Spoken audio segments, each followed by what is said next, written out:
Ang paligid ko punong-puno ng kasiyahan.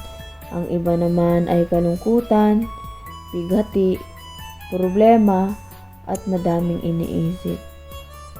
Puno ang iba ng kasiyahan pero kapag sila na lang mag-isa sa kanilang tahanan, para bang namatayan ng ilaw na akala mo walang nakikita. Pero isa lang masasabi ko sa paligid ko ngayon. Madami mang problema sa buhay, nakangiti pa rin sa harap ng ibang mga nakakasalamuha mo. Pero sa mga nangyayari sa panahon ngayon, sobrang bilis ng mga pangyayari dahil sobrang bilis ng mga oras na lumilipas. Kaya hanggat may oras at panahon pa, tayo piliin nating maging masaya dahil maikli lang ang panahon at oras na binibigay sa ating Panginoon.